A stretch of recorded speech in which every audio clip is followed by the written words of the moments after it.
Round two of Lori's Arizona case.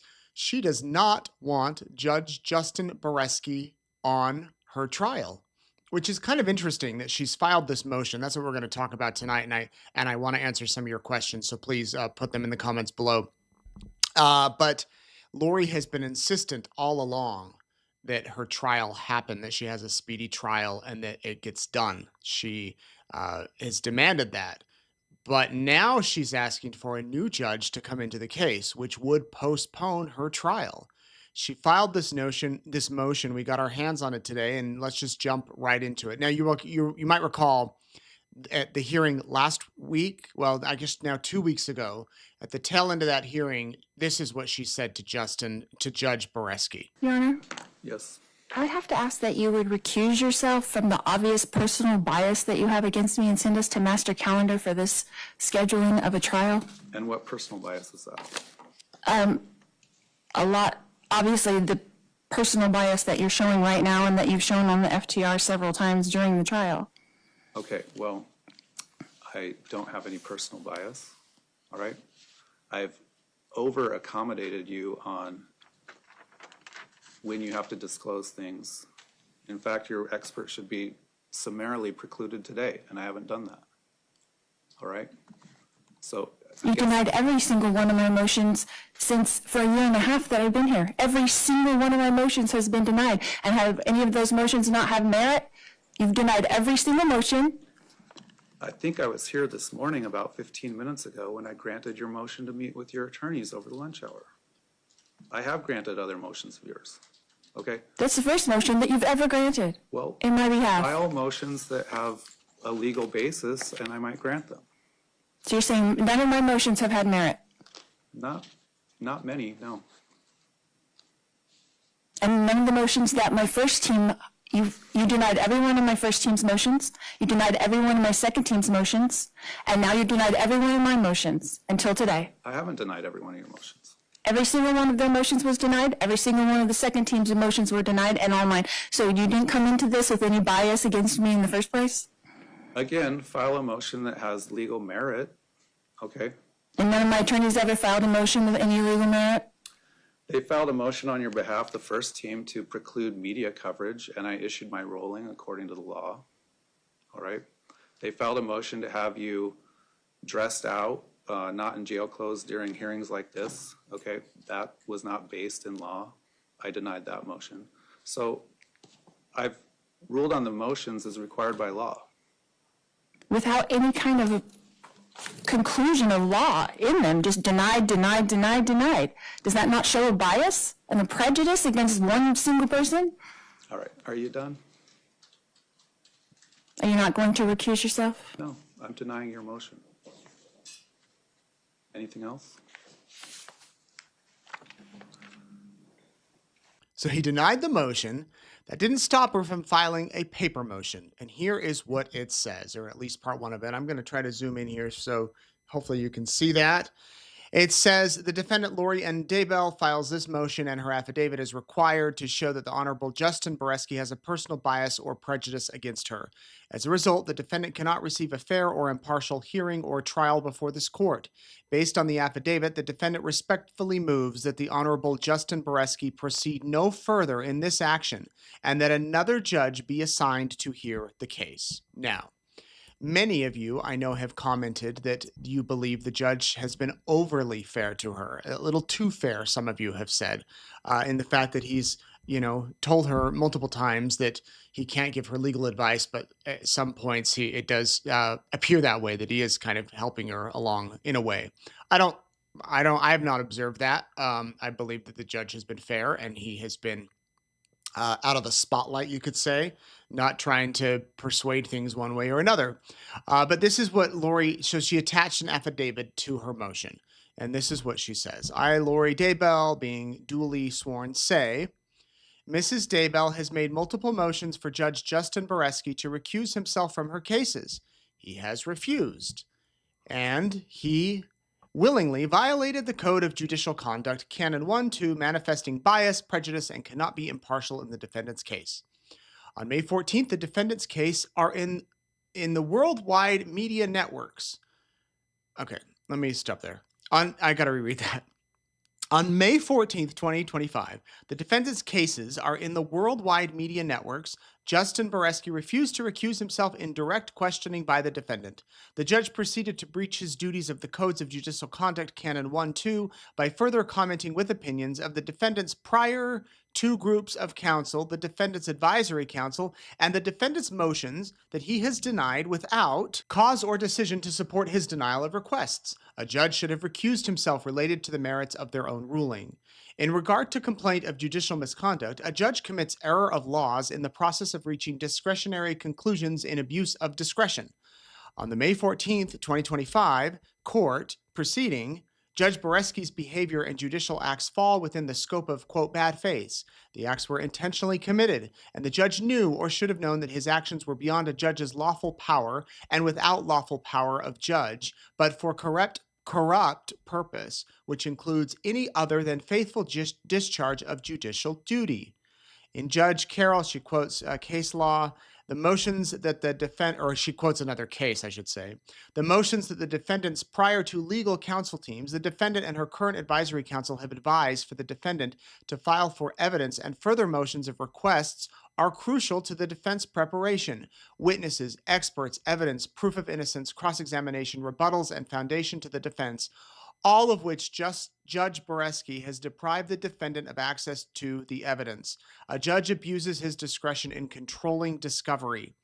Judge Beresky crossed the line of neutrality when he misemployed his powers, when he assumed role using his judicial powers to advantage or disadvantage a party unfairly, thus giving the impression that this court has opinion.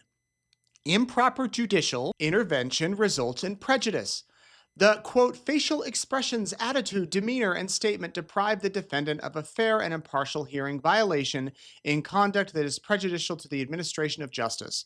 A request for presiding disciplinary judge is being made on Judge Justin Beresky. A request for presiding disciplinary judge is being made on Judge Justin Beresky. I'm not sure what that means. On May 14th, Judge Beresky refused to apply or understand the direct guidelines of the Maricopa County Sheriff's Office own attorney, Maricopa County Attorney's Office Civil Attorney Joseph Vigil. On May 20th, 2025, Maricopa County Sheriff's Office response to removing restraints during trial on page 3, quote, without any restraints in the courtroom, Madison County Sheriff's Office would recommend an unarmed detention officer and an armed sheriff deputy in the courtroom. This goes back to the fact that Lori has said she doesn't want to wear the belt, the rack belt, and she wants to just have an extra deputy with her. The sheriff's office gave some recommendation to the judges to keep the courtroom secure, to make sure Lori Vallow Daybell doesn't take off. The judge issued his ruling and said, I mean, you can give recommendations all day long to a judge. They're going to rule how they're going to rule. I was just watching Judge Judy a minute ago. She's going to rule how she's going to rule. So while the sheriff's office might say this or that, the judge is going to say, no, this is how it's going to be. Lori's upset by that. About the belt is visible on the defendant and has fallen off the defendant in prior trial proceedings. The motion was denied by Judge Beresky. Apparently, at one moment, the strap of the belt in the last trial came down so the jury could see it. I don't know about the belt falling off the defendant in prior trial proceedings. I never saw the belt fall off the defendant, but perhaps it did. Anyway, she goes on to talk about affirmative acts or omissions performed by the judge. Judge Beresky's denial of the sheriff's office motion or recommendation, she says, violated and was done on bad faith. And then she goes on to talk about the speedy clock. As a defendant, you have X amount of days to have your trial. She has not waived her right to a speedy trial, much like Chad did in Idaho, and that's why his trial was able to be held later. Lori has not. So she's saying that the speedy trial clock has exceeded the maximum days. She brought this up. She's brought this up a few times, and the judge told her before that we were supposed to be in trial, the other trial right now. That trial was supposed to wrap up just last week, I believe, or this week. And then he said, you can't have two trials at the same time. You could ask the state to combine them, and the state actually kind of seemed open to that for a moment, but Lori didn't want that. So she's now saying that the judge, another reason he should be DQ'd, disqualified, is because, quote, the speedy trial has exceeded the maximum days. The act is violated, thus the case should be dismissed. Okay, so now she's going into the case should be dismissed. Dismissal without prejudice is not a toothless sanction for a speedy trial action violation. No continuance periods may be excluded from treaty trial computation. A continuance period is not excluded from the speedy trial calculations. On Judge 9th, 2025, Judge Beresky in trial, which media networks aired his comment against the defendant.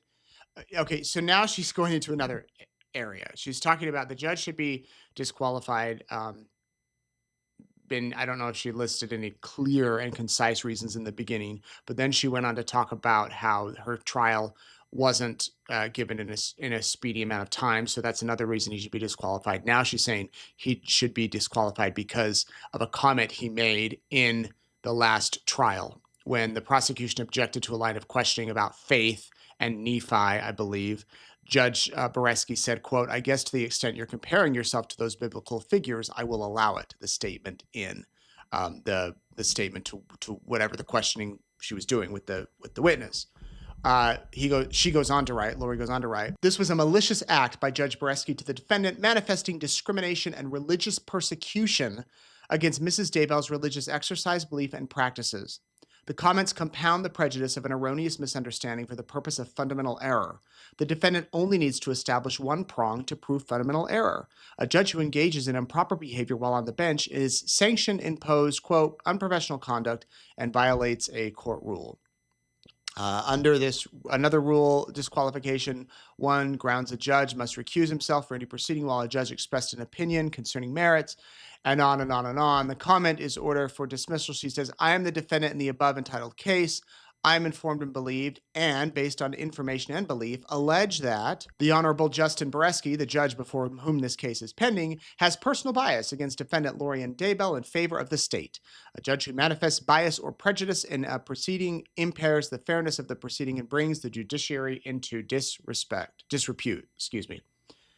Facial expressions, attitude, demeanor, and statements deprive the defendant of a fair and impartial hearing, bias, or prejudice of judge. A judge shall not preside once affidavit is filed. The facts and the reasons for this belief that such bias or prejudice exists are statement of facts above. Signed, Lori Daybell. Okay, what's going to happen from here? The judge is going to hear this or rule on it. And he could say, okay, I'll advance this up. I've spoken with a few attorneys today who say that there is, this is based on faulty logic, that really there's not much here. The judge could say, I received your affidavit, I received your motion, I'm going to deny it. If he really felt that she had a point or something, it could move up to another judge, and he could release the case. But again, if that happens, we're not going to trial on Monday. And I don't know if the judge is going to do that. This is going to be interesting because Lori obviously has some strong personal feelings against Judge Beresky. And now that the trial, if she goes into this trial passionate about it, heated about it, you could see some interesting fireworks, perhaps, as the trial goes on. And I think the judge will take whatever comes with this. Now, the state has filed a response, and I just got it. I got into Arizona. I sent an email. I said, can you send it to me? I paid my $16 and I got the documents. They charge per page. That's why it was $16. So let me make this big here and you can read it with me. And this is how Treena Kay is responding to Lori's request. The state of Arizona, through undersigned counsel, responds to the defendant's motion to disqualify Judge Beresky. Defendant's motion should be denied since established any judicial bias, appearance of bias, or fundamental error. A defendant's motion to disqualify the judge heavily relies upon the fact that Judge Beresky has provided legal reasons to deny many of the defendant's motions. He sustained objections made during the trial, and he found no prejudice to the defendant when he excluded 18 days and scheduled this trial to begin on June 30th, 2025. So there's her kind of synopsis as to why it should be denied. The defendant previously incorporated her allegations of judicial bias in her motion for new trial. She also made oral argument to disqualify the judge. The judge issued a minute entry providing his reasoning for denying a new trial based upon the defendant's allegation of impartiality. On May 14th, the court put on the record his reasons for denying the defendant's motion for the judge to excuse himself. The court put on the record that he had no personal bias toward the defendant, that he has accommodated her request, requests that he has allowed her additional time beyond that allowed in the rules to obtain expert testimony, and that denying her motions when they had no legal basis of not evidence of bias. And then they go on to quote some case law saying that, why the judge does not have to disqualify himself. Um, Defendant's arguments in support of judicial bias are similar to the allegations made by the defendant in another case. Defendant's motion to disqualify the judge should be denied since the defendant has not established any judicial bias, appearance of bias, or fundamental error.